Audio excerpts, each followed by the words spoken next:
Hi friends, welcome to Raising Lifelong Learners. I'm your host, Colleen Kessler, and this is the podcast where I encourage you to trust yourself and your differently wired kiddos as you help cultivate their curiosity, encourage them to discover the world around them, embrace who they are wired to be, all while helping them discover their passions, interests, and raise them to become the amazing adults they're meant to be.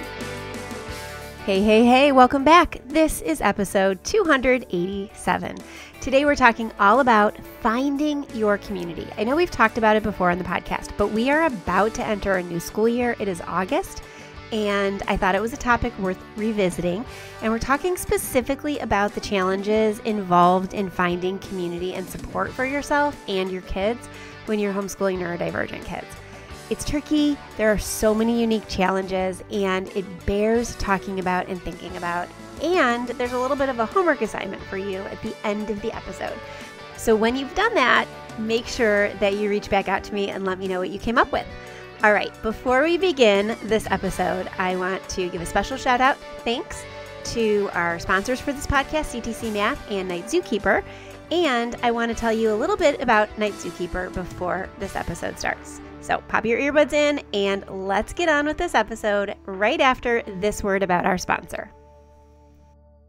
Hey there, if you are looking for a fun and stress-free way to tackle language arts in your homeschool this year, let me tell you about something that could be a total game changer for your homeschool, Night Zookeeper.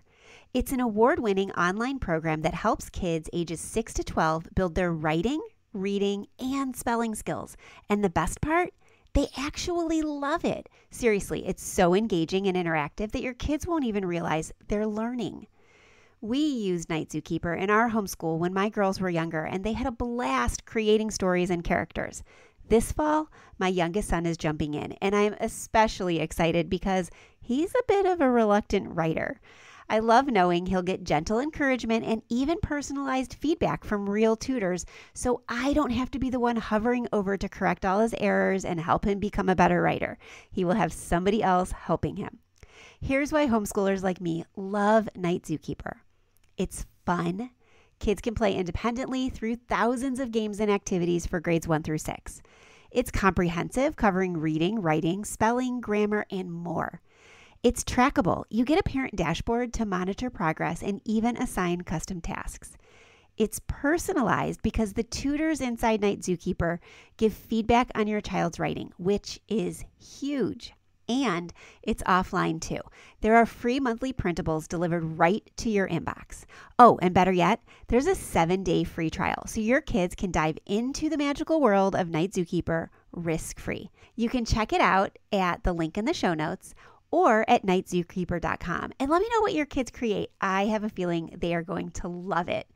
And I want to give a special thanks to Night Zookeeper for sponsoring the podcast. It's sponsors like that keep the podcast going. We appreciate their support and we want to show support in return. So if you're in the market for a new language arts program for your kids ages 6 through 12, you definitely need to check it out. Let them know that you heard about it on the Raising Lifelong Learners podcast, and let me know if you have any questions. I can't wait to hear how it goes for you. All right, are you ready? Let's get on with today's episode. Hey there. Okay, so we've talked about building community before on the podcast. I've written about it on the site, and I will link on the show notes for this episode to all the other places where I've talked about the importance of building community. But as we enter the new school year, because my gosh, it is August. I can't even believe it. The week that this episode airs, we are gearing up to watch our daughter in her final senior recital, the culmination of all of her years of vocal study. And then the following week, packing her up to go to college. And then the following week, getting ready to start a brand new co-op with my remaining homeschool kids. So it's just time flies, and we realize that, hey, we are here and it is time to start a new school year. So it's worth revisiting how important community is. Okay, so a little bit of background.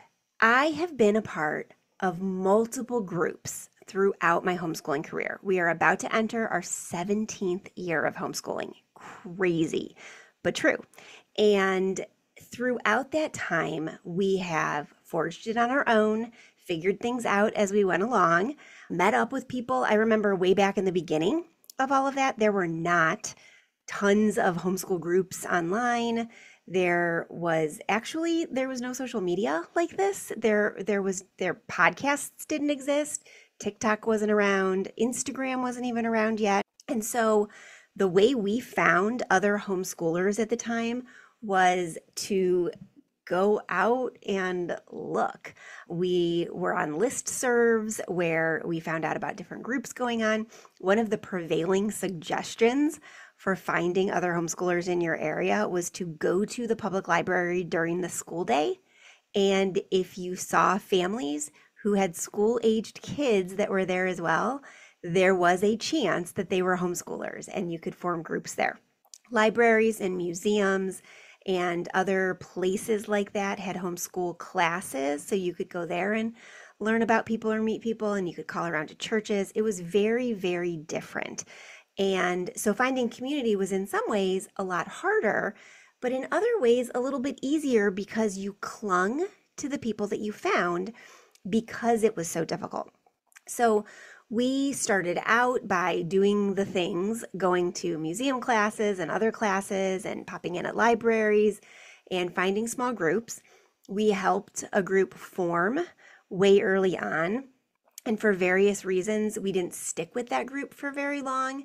And then we found another group. We found a group that was more play-based. It was a field trip and play group that met either at public libraries, public playgrounds, or went on field trips every week. We rotated through those different activities and we stayed with them for a while. And then we joined another group that was a co-op that was purely enrichment. So we were responsible for our own academics at home and did like enrichment classes. Like a couple of the classes that I taught were Science of Slime, Spy School, and other classes like that. So fun classes that still had like elements of cooperation, collaboration, curiosity, critical thinking, those kinds of things. So we did that.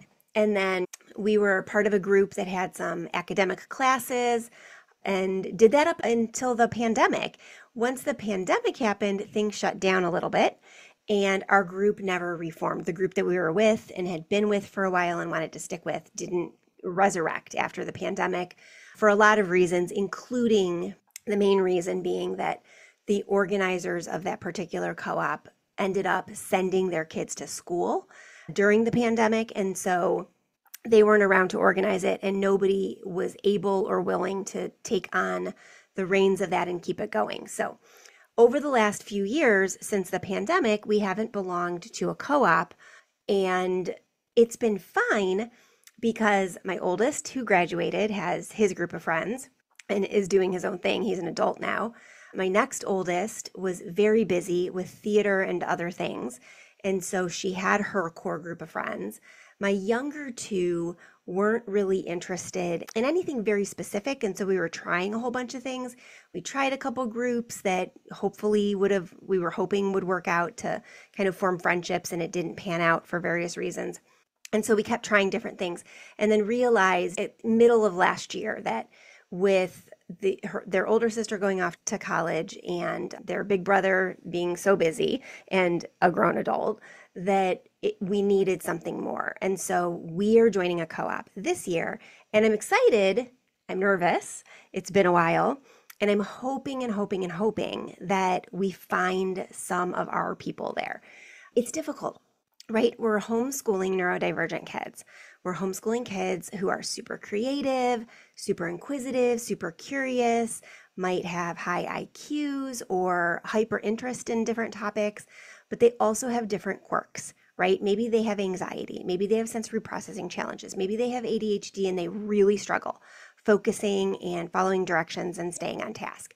It makes it difficult to find and keep and make friends in situations that are structured. So there are a little bit of nerves that go along with starting something new. One of the things I am excited about is I'm going to be teaching again, and I haven't taught a co-op class in years, obviously, since the pandemic. And I love teaching both online and in person. It's why I started the Learners Lab and why I love teaching those kids in there and doing clubs and activities. But I also love teaching in person. And all of my kids, except Isaac, my youngest, who is now 12, so he's not really young, all of them have experienced me teaching them classes. And so while I did teach a preschool class that he was in, he doesn't really remember it. And so I'll be teaching his age group spy school, which I taught about 6 years ago at the co-op that we last were a part of, where we solve 1 minute and 5 minute mysteries. We do critical and creative thinking. We do code breaking. We do all sorts of deductive reasoning activities, and it's going to be a lot of fun, and he'll be able to experience that. So I'm excited about that, giving him that opportunity and then doing that with kids again. But it's going to create some changes, bring some challenges, right, to our day, and hopefully some friends. So I want to have a real conversation with you today all about finding and keeping and hanging on to community, even when it feels like this insurmountable task. Because when you're homeschooling gifted, twice exceptional, or otherwise neurodivergent kids, finding your people isn't just helpful, it's essential. It can mean the difference between burnout and thriving in your homeschool, and we all need people who get us and people who can walk the journey with us. So grab a drink, let's get cozy, and let's dive into this topic. So why does community matter? It matters for a lot of reasons, but it especially matters for families who are homeschooling neurodivergent kids. Community is such a big deal for kids who are wired differently because it can be so isolating, living in a way that is different from people around you. And it's both for you parents who are homeschooling these differently wired children and the differently wired children themselves. They know that they're different. They know that they're quirky. They know that they think about things differently. And they know that they don't always fit in. And so to help them find people who love them for who they are and get them is crucial, because it can really help them know that they have a place and that they can find their people. I don't have to tell you how isolating it can be to homeschool different kids. We have so many different experiences than parents who homeschool neurotypical kids. They might be melting down on park days when they're way too old, according to others, to be melting down. They might be reading super high level books, but struggle to write sentences or talk to anybody over the age of 6. Their energy and sensitivity and anxiety and perfectionism can make homeschooling groups tricky. Our kids can feel like, and we can feel like, we're just too much for some people or some spaces, or not enough for others. We can feel judged. Even when people aren't judging us, we can feel like they are, because we can see what the other kids are doing and secretly wish that our kids were doing that too. I remember feeling like everybody was looking at me and thinking what a horrible, horrible parent I was when my children were really young and we were trying to find the place that we fit. And in retrospect, I bet the majority of them were not thinking anything about me and my parenting, because they were too busy thinking about themselves and their own parenting. The truth is that all of us parents are worried that we're being judged because we are seeing all of the imperfections, while others tend to see the surface level of things because they're so wrapped up in their own lives and their own shortcomings that they don't have time to see others, or they're hyper-focused on other people's shortcomings. And if that's the case, they're not really worth your worry over what they're thinking. Now, I'm saying this as a veteran homeschool mom of 17 years who has gone through lots and lots of positive and negative experiences and has felt and still occasionally feels like no one's going to like her or her family.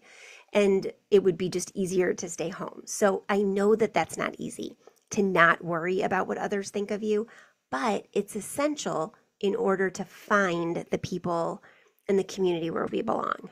The truth is, community isn't just a luxury, it's a fuel. It's encouragement, it's perspective, it's somebody else being able to say to us, oh, wow, me too. We do that too, or I feel that too, especially when you thought you were the only one Googling how to. Here's the truth. Community isn't just a luxury. It's fuel, encouragement, it's perspective. It's somebody else saying, oh, me too, when you worried that you were the only one Googling how to homeschool a kid who keeps standing on his head and won't sit still, or a child who hates handwriting, or a kid who obsesses over marine biology and do his math. We need people who get it. We need people who get us, who understand that asynchronous development is real, that our kids are all over the place, that sometimes kids just can't sit still, sometimes kids can't avoid speaking out, and they need the support in order to gain the skills to be able to do that. We need other people who understand that executive function skills don't just click. Our kids might be wildly imaginative, but also emotionally intense. And we need spaces that are safe for us to say, I'm struggling. And this is hard. It's hard because finding or building community when you're homeschooling neurodivergent kids can feel like trying to complete a group project where half of the group doesn't show up and the other half just wants to rewrite their rubric and not do the project in the first place.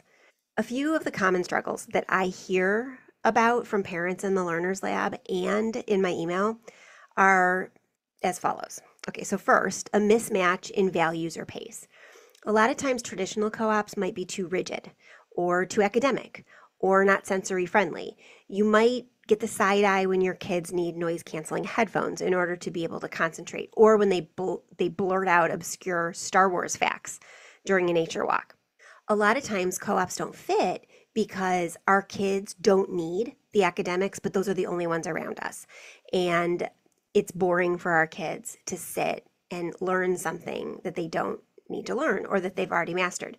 I remember a time we were in a co-op, and it was an academic co-op, and my oldest was taking a biology class, and he knew a lot about science. And what he didn't know about science, he could pick up rather quickly and kind of fudge his way through. But what he really liked doing was finding the easiest way out of stuff. And he spent that semester creatively convincing the teacher of that class that he had special needs and a learning challenge. Not that he had a profoundly gifted IQ and had a little bit of anxiety and hyperactivity, but the exact opposite, that he was a struggling learner who could barely read, was struggling with the high school biology. And she gave him so many accommodations that he basically coasted through the class because he didn't have to work very hard. So he spent his time working to convince a person that he couldn't handle it. And if he had spent that much energy on just doing the class as is, he would have been just fine. And he was just fine anyway. It was just more interesting to his brain to find loopholes and ways around the learning than to just do the learning. So oftentimes there's a mismatch in what our kids are capable of, what the co-op's asking for, or what they're even interested in. In that particular case, he wasn't interested in learning about biology. He was interested in getting out of learning about biology. And he was very, very successful. These kids can throw challenges at you that you don't expect. And so that can lead to the second thing that is a struggle when it comes to finding co-ops and groups for neurodivergent kids. It can lead to burnout and crashing energy levels for the kids, but also for us parents. Neurodivergent parents are juggling a lot.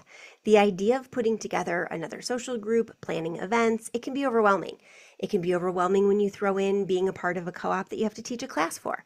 I remember teaching these classes for the last co-op we were a part of, and the Papa John's delivery person asking us how co-op was that day because every single Thursday he delivered our dinner because I had nothing left in me to cook dinner for the night.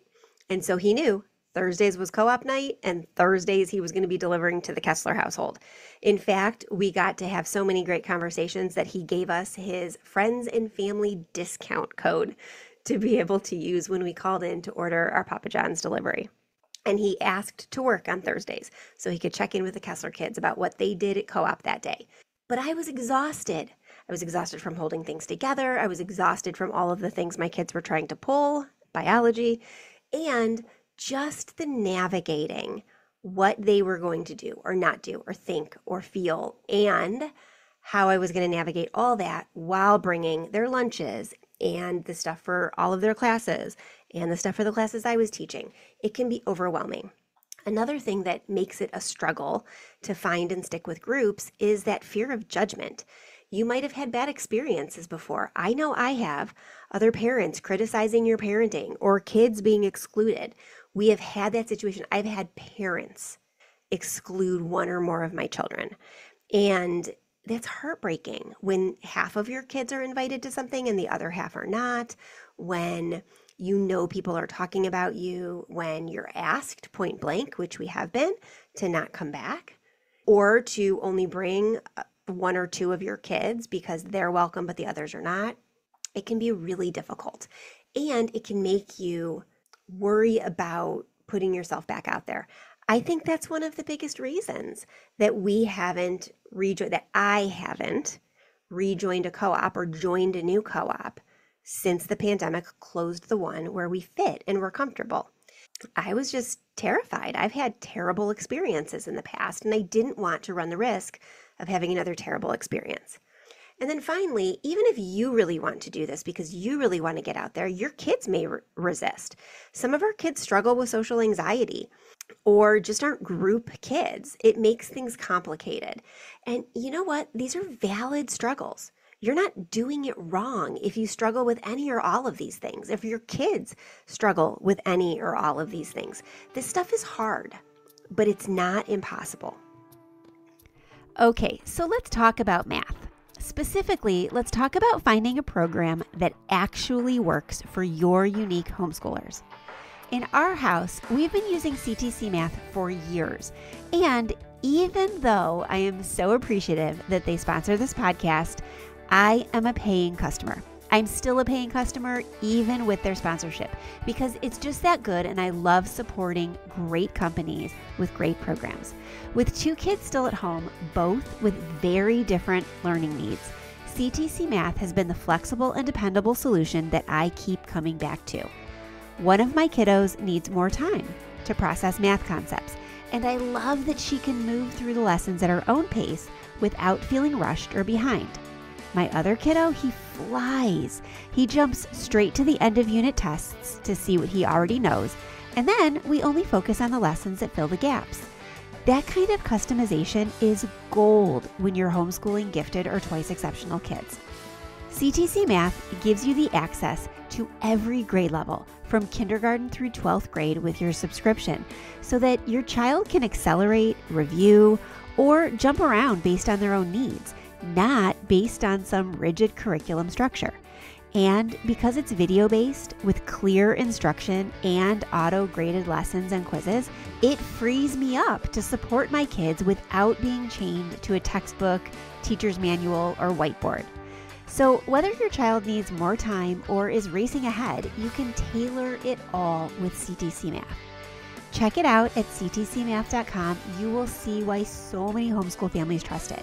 And if you've got quirky math learners like I do, I think you're going to love it. If you have any questions about CTC, like I said, we've been using it for years in our homeschool, and I encourage you to reach out and ask me any questions that you have. If you do pop over there, let them know that I sent you, and let them know that you appreciate their ongoing support of homeschoolers everywhere, especially those of you here at Raising Lifelong Learners. All right, let's get back to today's episode. Okay, so let's rethink community, because sometimes it has to look a little bit different. Sometimes we just don't have joiners. Sometimes we just can't find a group near us that fits what we're hoping to achieve with our kids.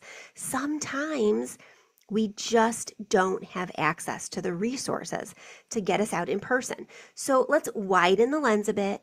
When we say community, we often picture big meetups or formal co-ops. But community can be more flexible and more meaningful if you need it to be and however you need it to be. Here are a couple reimagined ways to think about support systems. You could form or join a micro community. One or two families who get your kid and don't bat an eye at sensory needs or topic obsessions, that's all you need. Sometimes the best community is the small community. Sometimes you need to tighten your circle and draw the wagons around you and just focus on spending time with a small group of people, because you know that they're going to get you, they're going to get your kids, and your kids are going to feel safe and heard. We did that during the pandemic. When the co-op closed, two families joined with us and we met at each other's houses once a week. And we had a great time and we really strengthened those bonds of friendship. Now, for various reasons, we don't spend the time with those families on a weekly basis anymore. One of the families, their kids went to school. Another of the families moved away. And so we still keep in contact with them and we see them as much as we can, but not in the same way, again, which is why we need to join a co-op or form a micro community. But a micro community can be a really great fit especially for those kids who don't need a big social group, just need one or two good friends. There is a family that we've known since the beginning of our homeschool. And a few years ago, we moved further east, about an hour. We were always about 30 minutes apart.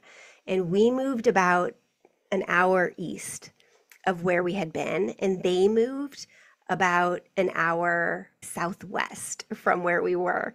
And so now it's like an hour and 30 minutes to get to their house. And so we haven't really seen them a lot, and we haven't seen them late. Well, we have seen them a little bit lately. And we were talking about getting our kids together at least twice a month in the coming school year, and hopefully leading up to getting them together once a week, because my youngest and their second youngest are the same age and really enjoy each other and are good around each other. And while my oldest, who's going to be home, so my third child, is a little bit older than the one who kind of matches up with her age-wise, she still enjoys being with her. So we could enjoy each other in a way. And so we're going to try that. So we'll have the co-op every week. We'll have field trips through the co-op. And then hopefully we'll get together with this family a couple times a month. Another choice that you can make as you're rethinking community is look for online spaces. Real connection can happen online, I promise you. Some of my very best friends are friends that I have made through my online explorations, through creating the podcast and the website and all of my resources and networking with others. I'm actually next month going to spend a few days with some friends and colleagues at a retreat house in Arizona to talk business, but also to enjoy each other. We'll be going out to dinner, relaxing around the pool, and I've gotten together with a handful of friends that I've made online every year for a long weekend. And so real friends can be made online. I talk to these people multiple times a week, and it really, really strengthens my ability to homeschool while working from home and gives us common conversations because we're experiencing the same thing as online creators and podcasters and homeschoolers. I've seen amazing friendships grow inside the Learners Lab. There are kids and families who have gotten to know each other through the meetups that we have each month and through things like the Doodle Club or conversations in the forums. In private Facebook groups, I've seen friendships grow, even through Instagram DMs. Don't discount digital support. And if you want to learn more, you can always click over to the website or from the show notes to the Learners Lab page and read about the Learners Lab. We'll be updating it over the next couple of months. We're going to be changing some things around, adding some things, making it more robust for kids and networking so that they have opportunities to get together. We're also going to add in some a la carte options for the clubs and the classes, as well as some kind of mentoring programs where, for lack of a better word, mentoring, but maybe facilitating, where I can work with small groups of kids whose parents and them want to explore a more strength-based or interest-led approach to homeschooling, but might need some kind of facilitator to help them out and keep them like on track throughout the semester. So we'll be adding more options and opportunities as we go along. So actually, this is a good time if you've been on the fence about joining, because anybody who is a current member, when we change things up, add things, take things away, and make some, like pull some things out a la carte, are automatically grandfathered in to any of the options that are already in the lab. So you won't lose anything, which is a plus. And you'll lock in the current rate, which is also a plus. So if you've been on the fence, this might be the time to kind of jump in before the school year really kicks off, because as we change things and add things in over the next couple of months, it'll shift around a little bit, but you'll still have access to all of the different things that are there right now. But online spaces are a really good way to find community if you need to. You can also redefine your community based on interest. So you can make your connections with other families, or your kids can make connections based on their interests. A local Lego club at like a library or a D&D group, theater classes. It's how one of my kids found the majority of her friendships. Even a library program can be a great place to meet like-minded families, or for your kids to meet like-minded peers, and can form those small group friendships. My daughter joined a Girl Scout group, a mixed age Girl Scout group, a couple years ago, and has really started enjoying the 5 or 6 girls who are around her age, and is having them all over for a pool party this weekend, which is really nice because it's been hard to find people her age. It always seems that the groups that we join, she ends up being the oldest one, and so this is a really nice change of pace for her. Another way that you can find community is thinking about support from adults too. Sometimes the best community can be formed through therapists and coaches and tutors. Even the sweet librarian who just gets your child, those adults can become part of your support team. My oldest had his best years spending time with my father-in-law and his old crony friends who would get together at his house every Friday to work on the model railroad system in his basement. And it would seem from the outside that these weren't community members or peers for him, and that he was just like the tag along, but it's not true. He was really friends with these people and enjoyed them and mourned with them after my father-in-law's passing. And so rethinking community may look like a smaller group, facilitating mentorship with other adults, online spaces, and interest-led groups. Community doesn't have to be big, it just has to be real. When we're looking to find our people, it can be tricky, right? So how do you find the Lego group? How do you find the online groups? So let's get practical. So you're overwhelmed, maybe you're new to homeschooling, or your kids totally don't fit the mainstream mold, and you just don't think it's even possible to find others for them or community for them. The first thing you need to do is identify your needs. Do you need or want an academic co-op? Do you want and need the support with the learning part of homeschooling? Or are you really just looking for emotional support or social time for your kids and you? Knowing what you're looking for helps guide your search. We are not looking pretty much ever for academic support, which is why the hardcore academic co-ops just didn't work for us. Even the co-op that we're joining in the fall, while they have classes, and there is a lab science class and a couple other like traditional content area classes, most of the classes are enrichment classes, like my spy school class. Logan is taking a games class where they all bring games and hang out for that 45 minutes to an hour session and play games together and get to know each other. She's also taking a drawing class where they'll be drawing flora and fauna, is what the class is talking about, and drawing. And so there's art, there's conversation, and it's focusing on plants and animals. And then Isaac's other class besides my spy school class is a physical fitness class with a trainer, father, who teaches this class to the different age groups. And so they're good classes for the kids and social classes for the kids, but don't replace any of the academics that we already know how to teach.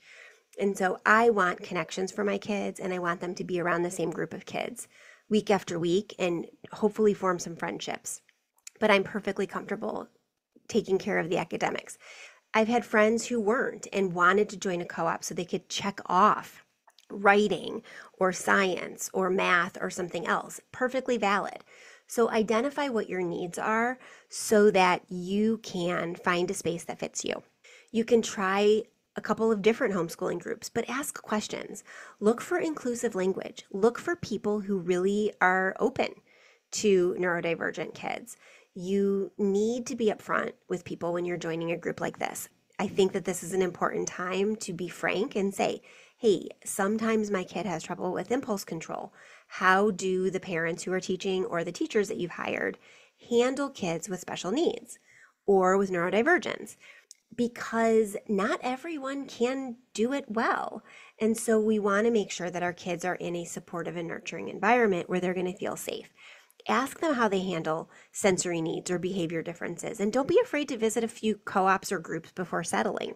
We went on a follow day for the co-op that we ended up joining, and I talked to a couple of different parents who were a part of it. Several of those parents also have neurodivergent kids, and they sound like some of my kids. So I think that it's going to be a good fit. At the very least, we won't be the only ones. So maybe it still won't be a great fit. Maybe we'll get there and we won't mesh with anybody.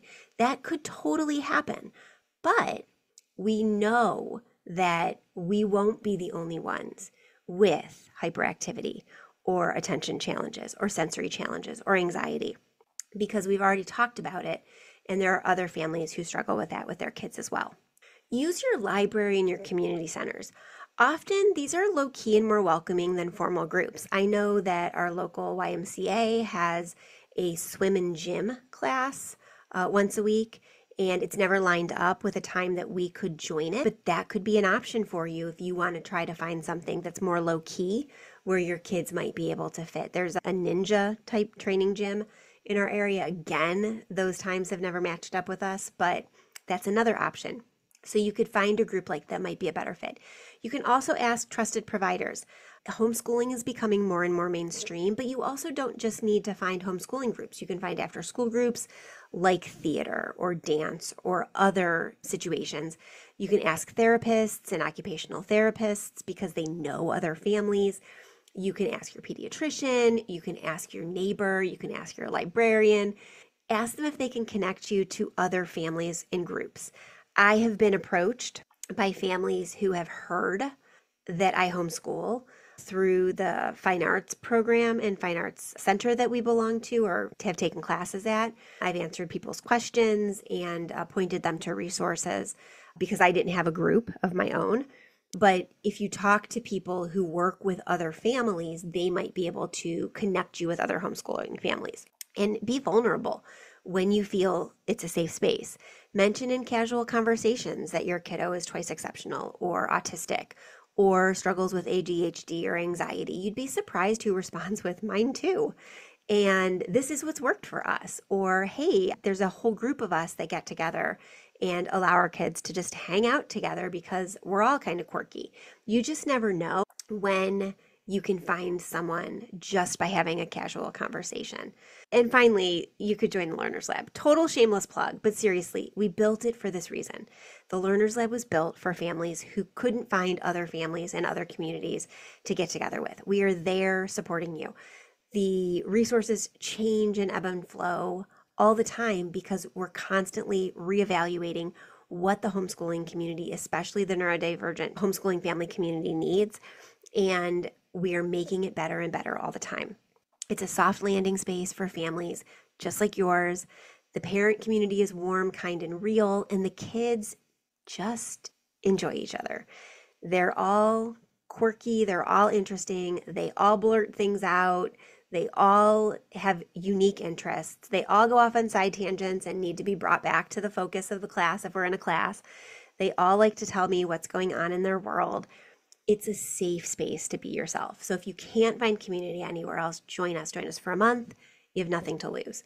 You don't have to sign any contracts. If you join us for a year, obviously you're locked in for a year, but you could join us month to month. You don't have to do a year. So here's the next question that everybody has. What happens if you can't find a supportive community? How do you start one? What if nothing fits? What if everything you try just doesn't work? That's when you start to build what you need. Here's how to do that. Start small. Invite 1 or 2 families over for a low-stress, interest-led play. Think sensory bins if your kids are young, Lego, nature walks, science experiments, something easy, something small, even if it's just hanging out by the pool, walking in your backyard, jumping on the trampoline, chasing the chickens around your yard. I'm looking in my backyard right now and thinking about all the things people could do at my house. Set expectations and be open. My kid is intense and quirky. We're looking to build safe friendships. No pressure. That clarity can help everybody relax and just be themselves and see if it's a good fit for them. Pick manageable formats. You don't need to host weekly meetup. Try once a month, rotate homes, or do it online. Do a Zoom book club, do show and tells online, do shared projects. Get together at a library once a month for a show and tell. You can make it super simple, open it up to whoever wants to come. We were a part, when my kids were really young, of a geography club that met once a month at a public library. And you didn't have to commit to the whole year, and they loved it. In fact, I've missed that because it was something that they really, really enjoyed doing together. Families would study one country throughout the month, and they would do like a trifold poster, and the kids would present together as a family about what they learned. And everybody would bring a dish from their country, and we would have a potluck at the end of it. And it was very simple, very low key, very social, and we all enjoyed it. So find something manageable that you could do and just open it up. Be inclusive and affirming. Open your group to kids with all kinds of brains and bodies. Model acceptance and you'll attract the right people. If you can be open to anybody who comes, then more people will come and be open to connecting with you and your kids. Use your passions. If you love art, host a weekly or monthly Messy Makers group. If you're into STEM, start a Makers Club or a Tinkerers Club. Your interests can spark community. When we were part of that co-op before the pandemic, we had clubs that rotated. So we met every week for the classes, and at lunchtime you could leave or you could stay for clubs. And we had 4 clubs that rotated monthly, and I hosted a Makers Club. I brought tons and tons of junk, just recyclables and craft materials and glue guns and all sorts of stuff. And I would give the kids a theme. I would have them think about it, and they would tell me some project ideas, and then they would go make with all of the stuff that we had around. And then at the end of it, everybody would present what they made along with a theme. So start small, set your expectations, be manageable, be inclusive and affirming, and use your passions. You can do this. You can find your people, and you can create something that helps for your people. Okay, take a deep breath, because I want to talk to the mom who has tried and been hurt or been discouraged. The person who's listening to this and has shown up and felt invisible, who's so tired of being the one to hold it together. I see you, I feel you, I hear you. I've been that person. I have started co-ops, I've started groups, and it's exhausting. And I'm at a place in my life right now where I can't start, host, and manage an in-person group. I just can't do it. I started and manage and host an online group, and I can do that because it allows me to do it from home and in the margins of my day. Right now, as I'm recording this podcast, it is 12:57 a.m. It is almost 1 o'clock in the morning. My life is crazy with my adult and young adult and teen and preteen children. They are all over the place. They are very busy. They have lots of interests. We have a lot going on. And sometimes I don't get to the things I want to do to create the resources for those very kids until long after they're in bed. So I've been there, and I can't do the in-person thing right now. I can show up and teach a class that I've taught before. It's why I proposed Spy School, because I have the materials from having done it all those years ago. So it's okay if you are so tired, because you're always the one that holds it together and always the one that creates. I see you. I've been the mom who's cried in the car after another co-op meltdown. I've been the one who's locked myself in the bathroom and eaten chocolate after a long day. I've been the one, like I said, who's ordered pizza every single week after co-op because I'm so tired and overwhelmed. I've been the mom who's had to explain again that my kid isn't being difficult. They're just overwhelmed, and we need a break, and I'm going to take them for a walk in the parking lot. It's okay to take breaks. It's okay to get rest. It's okay to try again later. It's okay to not be the one to run it and to try a bunch of different groups and find a whole bunch of groups don't fit. Eventually something will, whether it is your kids finding a passion like theater that they get involved with and find their people there. It could be an online group that you've created or you've joined. It could be a co-op that you join as a last-ditch effort to find some friends for your kids. The right people are out there, and they need you too. So don't give up on the opportunities and the trying. But take breaks when you need to and recognize when you're feeling overwhelmed, because it's very, very normal when you're homeschooling and raising the kids that we're homeschooling and raising. Okay, I want to wrap this up with a few action steps that I want you to take. No pressure, just possibilities. Yep, I'm giving you some homework. Okay, I want you to grab a notebook and I want you to write down, what kind of community do you feel that you need right now? Is it support? You just need to get together. Your kids are fine. You just need to get together with other parents. Is it social time for you and your kids, or for just your kids? Hey, I get that too. I am an introvert. 3 of my 4 kids are extroverts. They need time with other people, and I need to push myself out of my comfort zone, go around other people and get them there so that they can do that. Are you looking for help with the academics? What are the things you need in a community? Write it all down. Do a brain dump. Dump it in your notebook. Write it all out. And then think about, what are 3 possible places or people you could connect with this week that might be resources to open you up to the possibility of community. And don't worry if you're having trouble keeping up. I'm going to post this in the show notes for this episode so you can read it there. I'll also create a download that you can download with it. Okay, the third question I want you to journal about in your notebook: is there a micro community you could create with just one other family?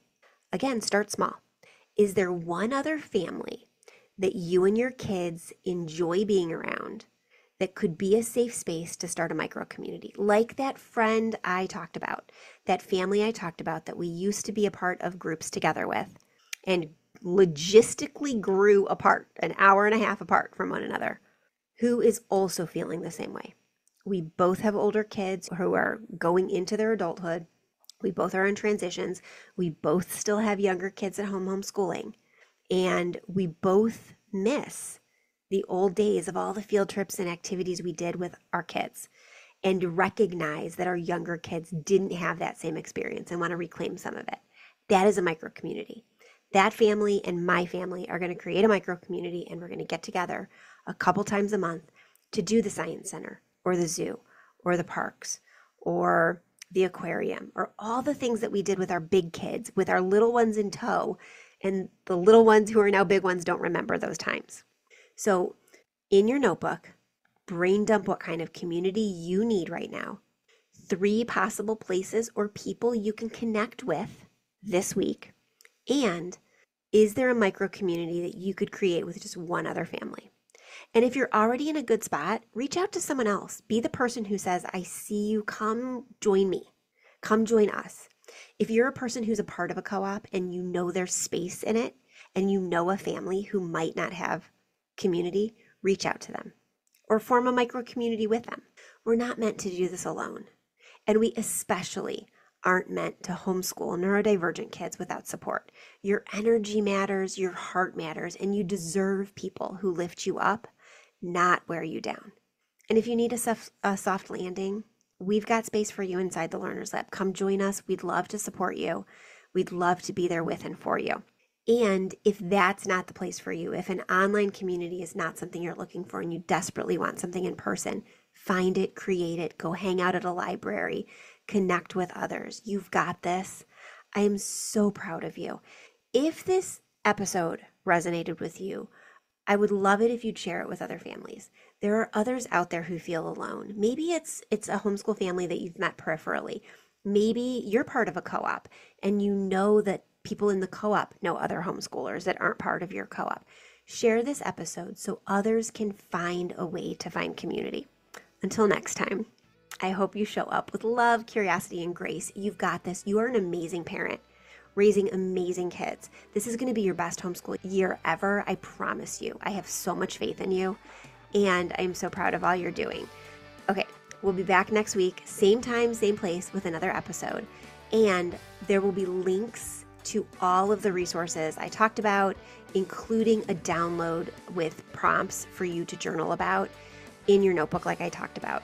I want you to go over to the show notes for this episode, raisinglifelonglearners.com/podcast. A special shout out and thanks to our sponsors for this episode, Night Zookeeper and CTC Math. We really appreciate them and their support for making this podcast possible. And I can't wait to hear all about your homeschool. So let me know how things are going. You can drop a line, hit reply on an email, or reach out through the contact form on this site. I'll talk to you soon. Have a great week. Enjoy your kids. Bye for now.